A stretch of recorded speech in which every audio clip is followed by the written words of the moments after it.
Hi everybody, Jenica Williams here with Keller Williams Realty, and today I'm going to talk to you a little bit about HOAs, also known as homeowners associations.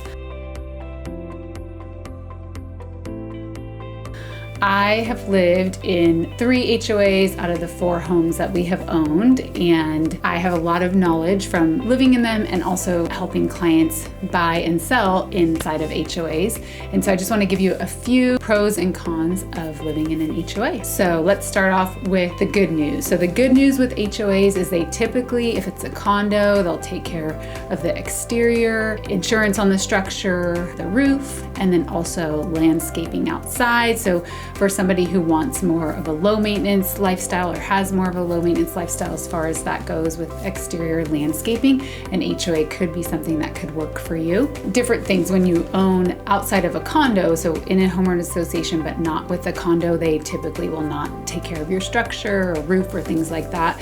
The cost varies. We've seen them as low as $150, maybe even lower than that, depending on what they cover, as high as one of our listings right now has one that's $519 a month.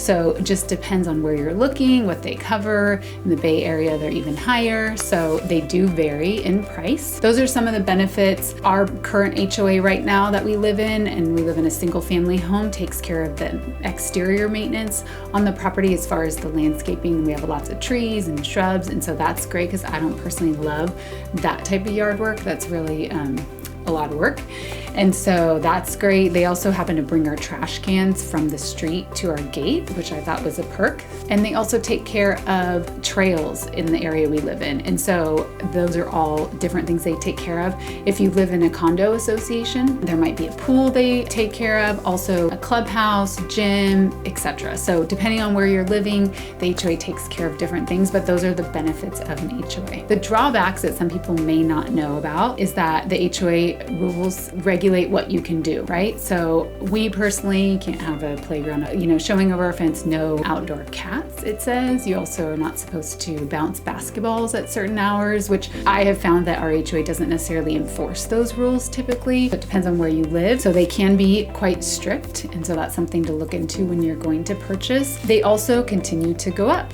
So depending on the HOA that you live in, the dues go up annually, oftentimes, sometimes by a few dollars, sometimes by $50, sometimes by $100. It just depends on where you are and how the HOA is doing financially. So when you're going to purchase in an HOA, it's important that your agent looks at the stability and the health of the HOA when they are sending you the HOA documents to say, yes, this HOA is in good financial standing, or no, it's not. Another thing that can be considered a con when buying in an HOA is special assessments. Every so often, depending on the HOA, they'll give what's called a special assessment, which is an assessment that each unit has to pay. Sometimes the payment that you have to pay depends on the size of your unit, and it's in addition to your regular HOA fees. When you purchase the property, the seller has to say in the disclosures if they anticipate a special assessment that's coming up based on anything the HOA has communicated with them. If they say no, great, you close escrow. It's possible that 6 months down the road you could get a special assessment bill for $300, $3,000. It just depends, and it really is dependent on the health of the HOA. So in the community we live in, we've lived there for 5 years, we have not yet received a special assessment. So they are doing well financially, where others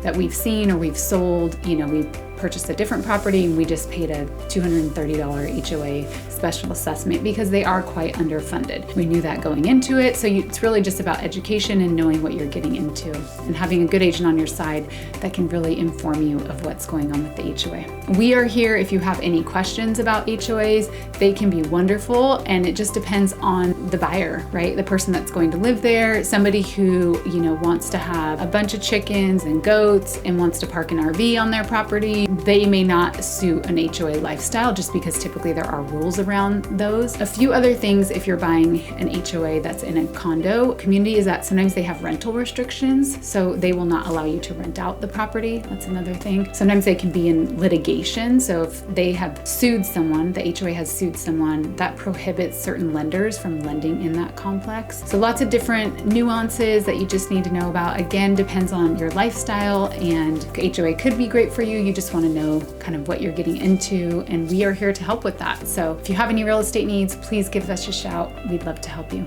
Take care. Bye.